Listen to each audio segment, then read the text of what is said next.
Bismillahirrahmanirrahim. Assalamualaikum warahmatullahi wabarakatuh. Alhamdulillahi wa kafa wassalatu wassalamu ala ibadil mustafa Sayyidina Muhammadin ahli sidqi wal wafa. Ashhadu an la ilaha illallah wahdahu la syarikalah wa ashhadu anna sayyidana wa nabiyyana Muhammadan abduhu wa rasuluh la nabiyya ba'da. Allahumma salli ala nabiyyil hasimiyyi Muhammadin wa ala alihi wa sallim taslima. Sahabat Buya Helmi, pencinta amalan yang Allah subhanahu wa ta'ala berikan keberkahan kepada kita semua dimanapun kita berada. Puji syukur mari kita haturkan kepada ilahi Rabbi Allah subhanahu wa ta'ala.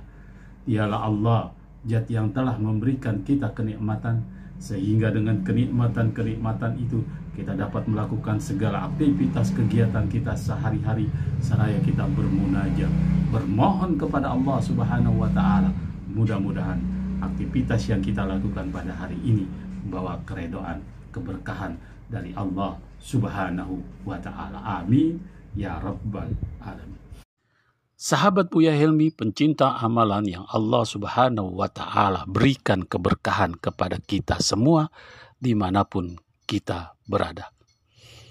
Dalam konten yang lalu, Al-Fakhir Buya Helmi telah membahas suatu subjudul 3 makhluk astral yang selalu melekat di tubuh manusia sekalipun diruqyah. 3 makhluk astral tersebut tidak akan pergi dan musnah dari tubuh kita. Kini timbul pertanyaan, bagaimana 3 makhluk astral tersebut jika manusia telah wafat, khususnya jin korin? Sahabat Buya Helmi, dalam ajaran Islam, jin korin dipercaya sebagai makhluk gaib ciptaan Allah yang selalu mengikuti dan mendampingi manusia sejak lahir hingga meninggal dunia. Keberadaan jin korin berperan untuk menguji, menggoda iman manusia yang didampinginya. Untuk daripada itu, Allah subhanahu wa ta'ala berfirman, Inna syaitan kana aduwwum mubin. Sesungguhnya syaitan itu jelas-jelas musuh bagi kamu dengan musuh yang nyata. Sahabat Buya Helmi, eksistensi jin korin sendiri telah diakui oleh baginda Rasulullah Sallallahu Alaihi Wasallam. Beliau bersabda, setiap orang di antara kalian telah diutus untuknya seorang korin atau jin pendamping dari golongan jin. Para sahabat bertanya, termasuk Anda wahai Rasulullah Sallallahu Alaihi Wasallam? Beliau menjawab, ya, termasuk saya.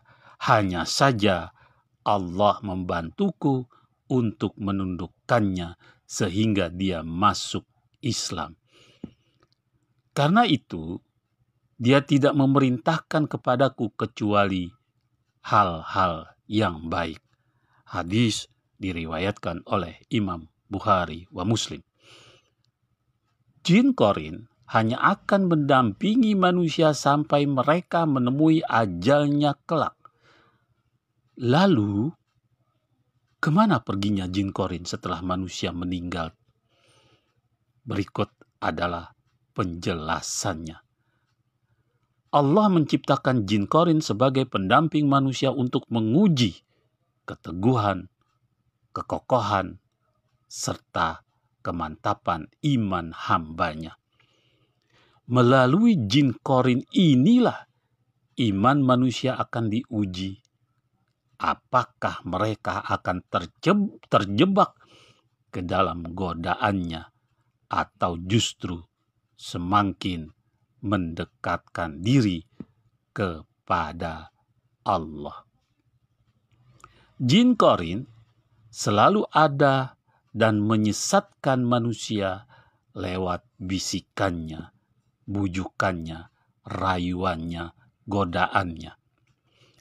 Apabila seorang tergoda dengan bisikan tersebut dan berperilaku menyimpang dari ajaran syariat Allah, artinya ia masuk ke dalam perangkap jin korin.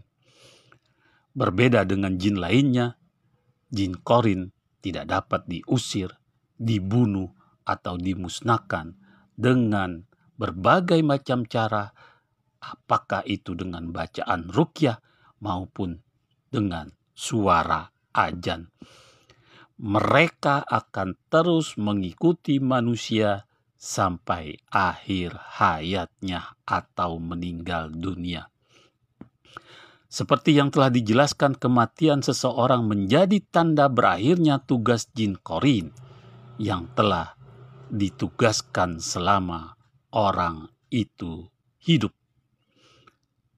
Sahabat Buya Helmi, pecinta amalan yang Allah Subhanahu wa Ta'ala berikan keberkahan kepada kita semua dimanapun kita berada.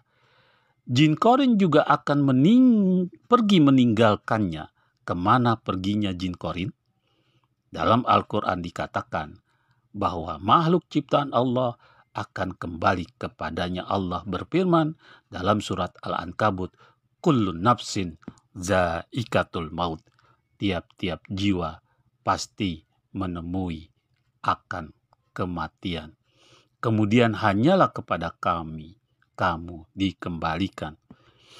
Mengingat jin korin termasuk makhluk ciptaan Allah, ada kemungkinan bahwa mereka juga akan kembali kepada Allah setelah manusia yang didampinginya tiada. Jin korin akan menunggu tugas berikutnya. Jin korin juga mampu menampakkan dirinya dalam berbagai wujud.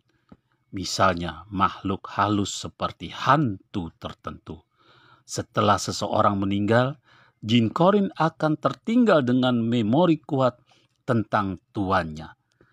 Penampakan wujud manusia yang sudah meninggal, itulah yang dilakukan oleh jin korin. Maka daripada itu, manusia menganggap orang yang sudah meninggal itu adalah gelentayangan atau hidup kembali.